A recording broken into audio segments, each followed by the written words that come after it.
Guys, I'm in the car today. I'm in town today with my husband while he's got an appointment, so I'm using this time to film a little video talking about overcoming my shopping addiction, my impulse spending, and working towards getting rid of my hoarding tendencies.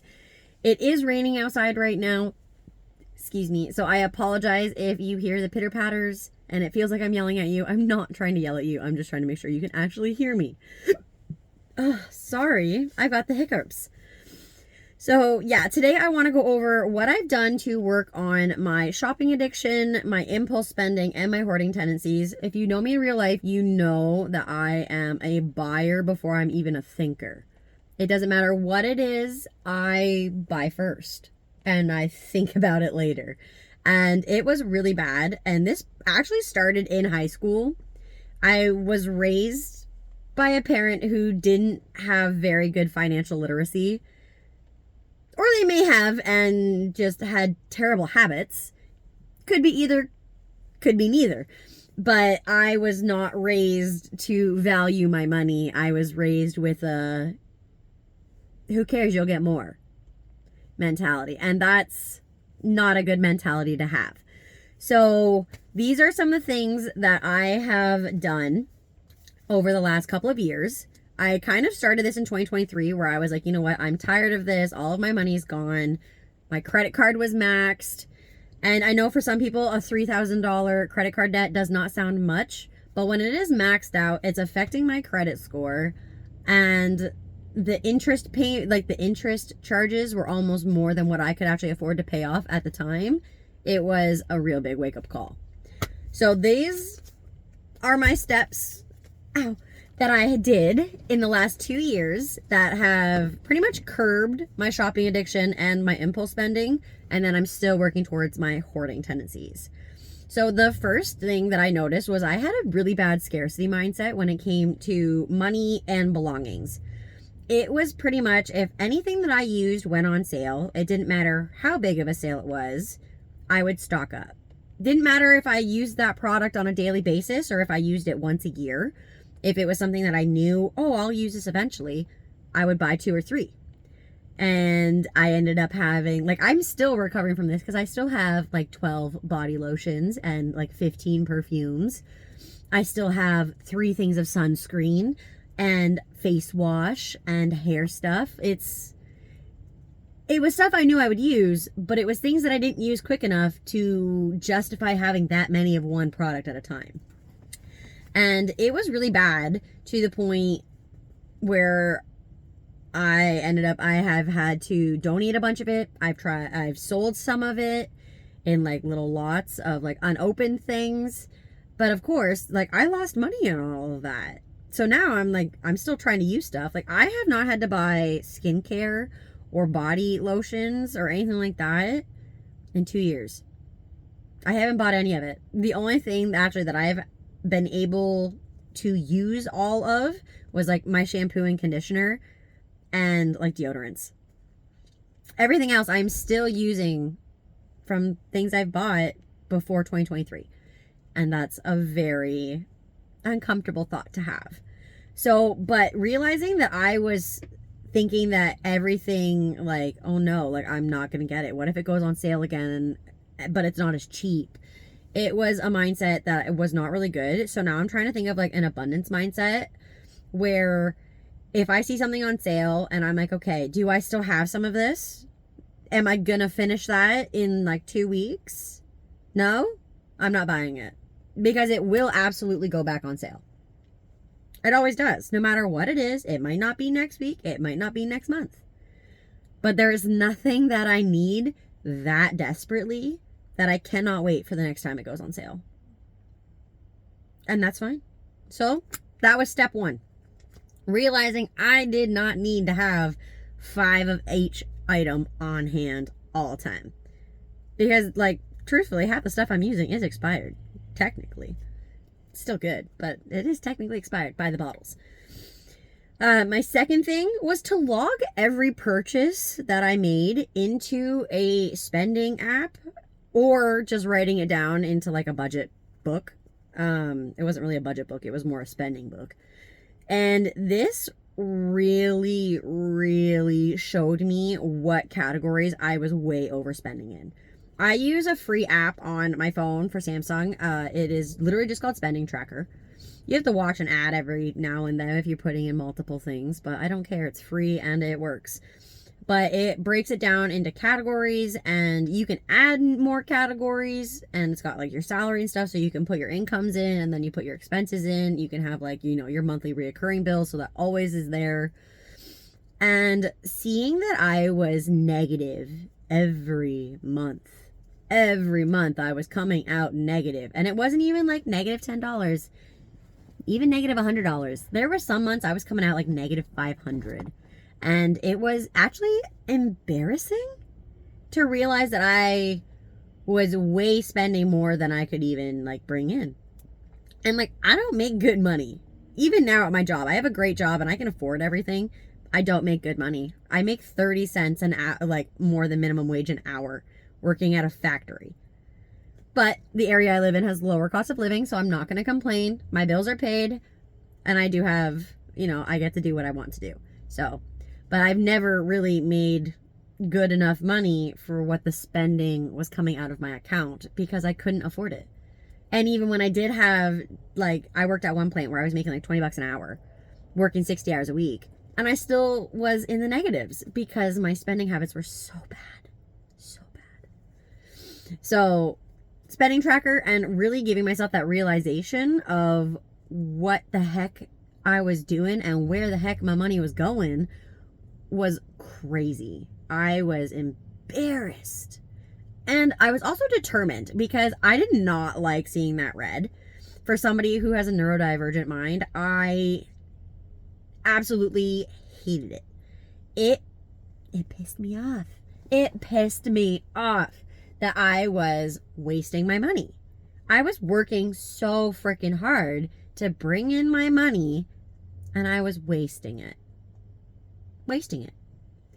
So, yeah, tracking your expenses. And if you don't want to use an app or anything like that, one thing that I've seen a lot of people do is they take their last 3 months, I think. You can do 6 months or heck, even a year if you want. But their last 3 months of their bank statements. And you print them off and you go through and you highlight them. Which one's a want, which one's a need, which one's a necessity, etc. You can also do this with the receipts that you keep for like your products. I'm currently doing this and I still go through and I'm tracking like how much I spend on a want versus needs each month, and I try to like either keep it balanced or have my needs way higher than my wants. Last month wasn't very good, but it's okay. There's room for improvement and I'm gonna improve. So, but track it. Find where your money is literally falling away at, because it's not good. It is not good to have negative numbers every month. It's stressful, and like if you want to own a home or anything like that, you can't. You can't, because you're always going to be in debt. Next thing you know, your house is gone because they took it away from you because you weren't paying your bills. It's just not worth it. Okay, getting green. What am I at? 1, 2, 3. The third, oh my goodness. The third thing that I started doing was I put a 48-hour to 1 week waiting rule on all of the impulse purchases I wanted. So if, depending on what it was how long I waited. If it was like, you know, a clothing item, like if I wanted a new sweater, I would wait 48 hours. I would go through, do I need a new sweater? Is this cost per use going to be justifiable for this sweater? So like if I had if there was a $20 sweater that I wanted and I was only going to wear it twice, that's $10 a wear.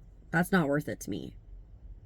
But if I can get a $20 sweater and I can wear it every day for years, where the cost per use ends up being like 10 cents a wear, heck yeah, do it. But I know me, and I have a lot of sweaters. I didn't need it. So usually by the end of that 48 hours, if I didn't answer those questions and it was worth buying it, I didn't get it. The 7-day like waiting period was more for like bigger purchases. I wanted to buy a walking pad this February, I did actually end up buying one. I did my reviews, I did my research, I bought one off Amazon, and I actually ended up returning it 2 days later. It literally didn't last the weekend at my house because I couldn't get the belt to stay on properly. They were like, yeah, you just have to keep adjusting the screws and the knobs. And I was spending more time screwing the screws and the belt than I was actually walking. So now I just walk in my kitchen, I stand in place, I put my podcast on, and I do my walk. But for that, I waited the 7 days. I said, you know what? I'm going to do it. I'm going to invest in my health. I'll get the walking use out of it. But because it was broken, I actually, I returned it. I got my money back. And I actually ended up finding a free way to just do the same thing. So I have no cost per use on what I'm doing now. I just stand there and do my little thing. So, but it's definitely something that has stopped me from buying something every time I go in somewhere. And I think it's something that a lot more people should implement, because I know for me, if I would have implemented this years ago, I'd have so much money. I'd have thousands in my account. I'd have thousands in my investment. I'd be set. Okay. But I didn't, because I wasn't raised like that. And that's okay. Because now I've seen the signs and I'm fixing it. And that's what matters. So after that one, I also have making a wish list and revisiting it at the end of a month. So right now my wish list has 4 items on it. It has a new tripod for my phone, a microphone, so you guys don't hear me all crackly and stuff, because I feel like it just it's not as crisp. Microphone always makes everything sound nicer. I think it's a new pair of running shoes. And the Marc Jacobs Daisy Wild perfume. Specifically, the 3-ounce bottle, because the bottle is a bouquet. But that 3-ounce bottle is also $250. It's on my wish list. And she will sit there for months. Probably into next year, it'll sit there, because I'm not... for that one, I'm not buying it until I'm finished the hoard of perfumes I already have. So for me, it might actually work out better in my luck, because by the time I'm actually through the perfumes that I have and I go to buy that, it might even be on sale. Never know. Plus, I can always ask for gift cards to the store that I want to buy it from. So if people can, if my family want to chip in a $20 to $50 gift card for holidays and stuff to something like that, that's off my wish list. It's awesome. But it also helps because I'm horrible. I was to the point where nobody knew what to get me for holidays, because I would just go buy whatever I wanted. So they were like, well, what do we get you? I don't know. I got what I wanted. You guys don't have to give me anything. But then they'd still want to get me something, because, that's what your parents do. So then they'd 9 times out of 10 get me things that I already had, or things I couldn't use at the moment. So, but now I have that wish list where I could be like, hey, can you get me an Amazon gift card? I want to buy this specific item. And I'll even tell them, hey, this is what it's for. For my microphone and my tripod. I have no problem saying I want to get a microphone and a tripod to help me do better videos for YouTube. And my family is very supportive of this right now. My stepmom actually was telling me on Sunday that she watches every video, and I love it. It literally put a giant smile on my face. I feel like when I started this, I was so nervous, and I was like, oh my God, they're all going to think I'm so cringy. And the love that I've gotten from them is amazing. I love it. But that's something that I can do now, is that I put all of the items I want on a wish list. So I can tell them, hey, if you're looking to get me something, here's some items. Or some gift card ideas. And that has helped too, because, at the end of each month, if I go back and I decide I don't want that anymore, cool, I take it off. It doesn't have to stay on the list once you put it there. You choose what goes on your lists. Okay? It's all what you do and all what you want to do and what priorities you have.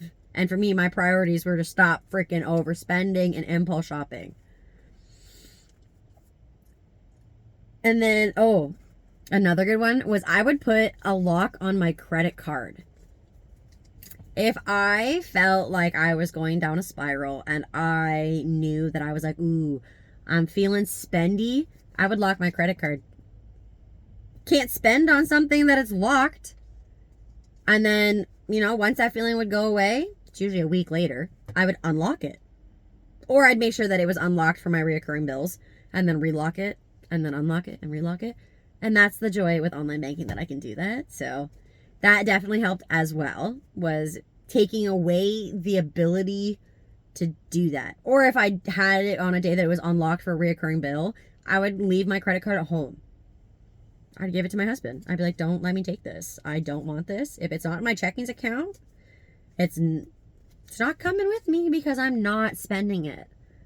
So right now, like, the only thing that's gone on credit cards is reoccurring bills. So our phone, our internet, our Amazon subscription, and the one item that I have on subscription from Amazon, which is a collagen booster.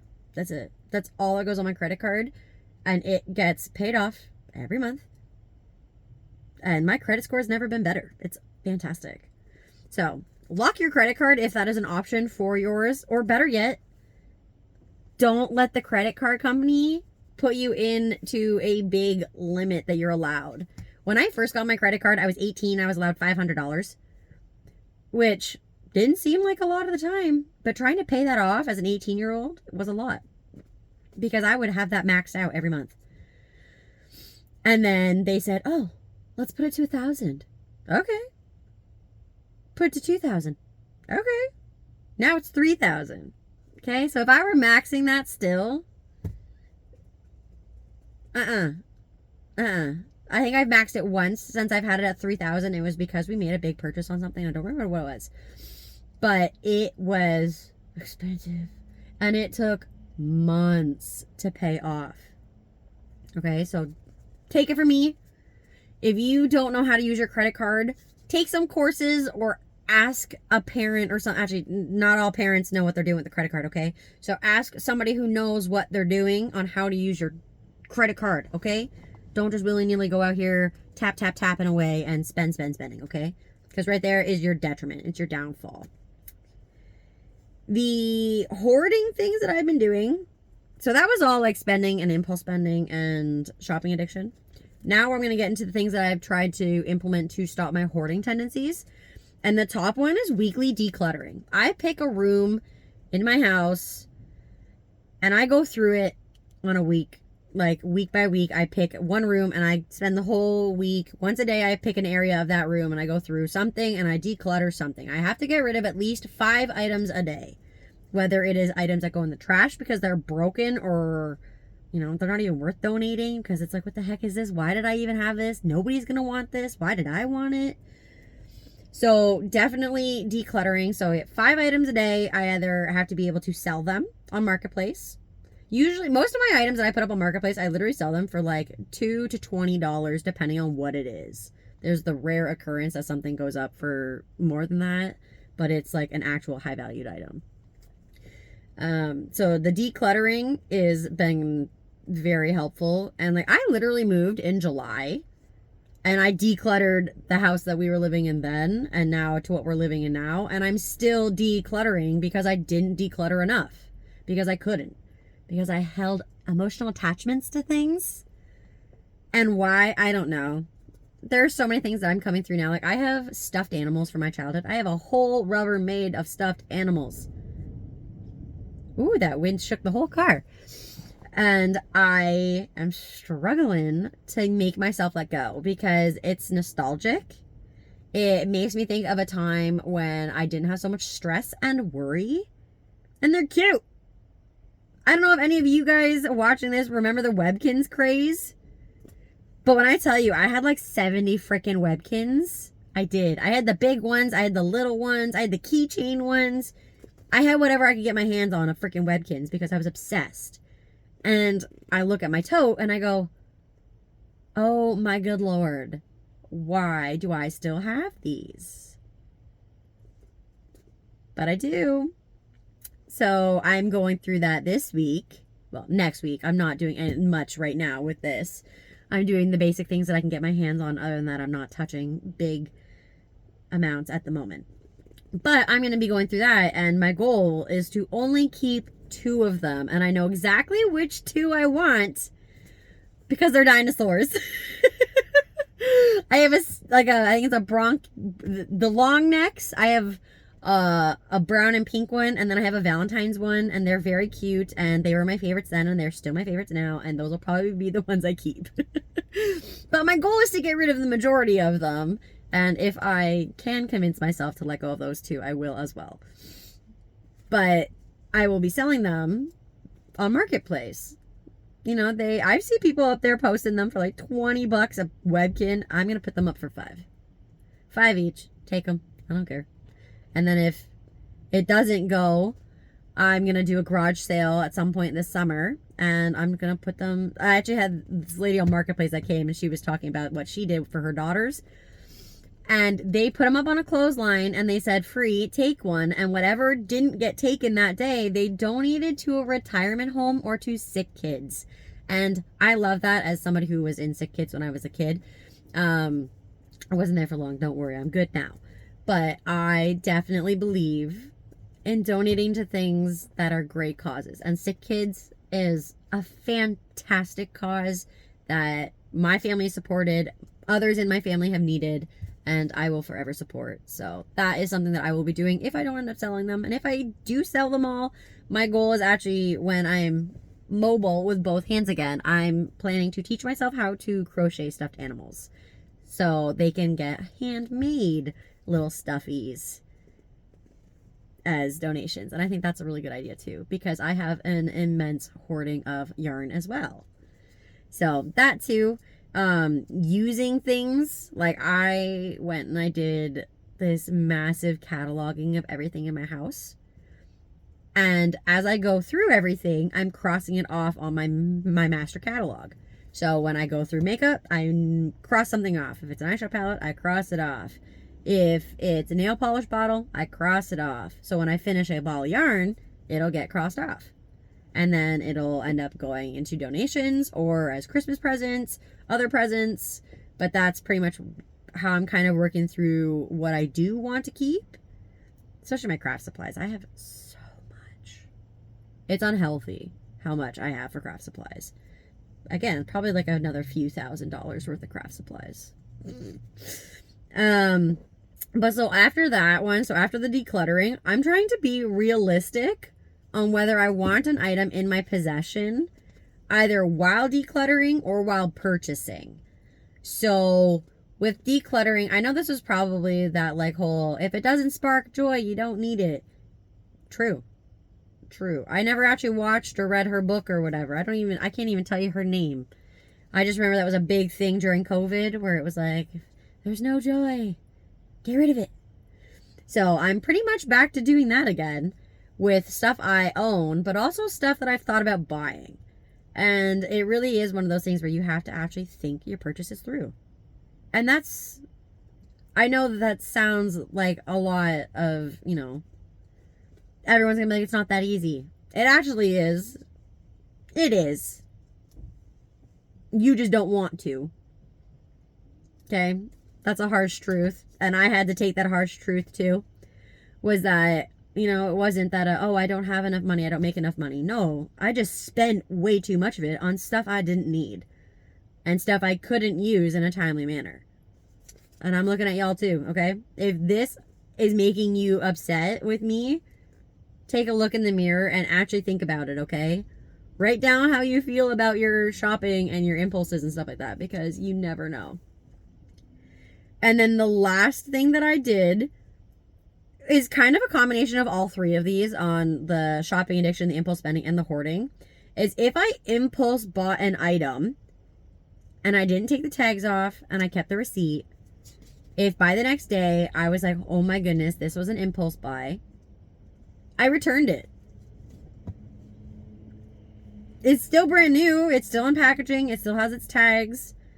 I didn't do anything with it. I returned it. I got my money back. And then I would journal reflect on how that whole situation made me feel. And usually I would feel embarrassed. If you haven't noticed during this entire video, how embarrassed I felt about how I worked around my money.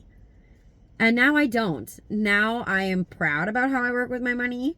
I'm proud of how far I came from being $3,000 in debt in 2023. And again, I know $3,000 sounds like nothing, but I made minimum wage.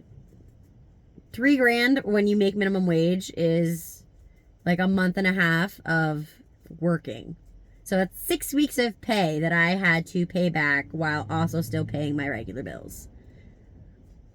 Okay, so I went from $3,000 in debt to now having 3,000 or something like that in my TFSAs, in my investments, because I worked my butt off.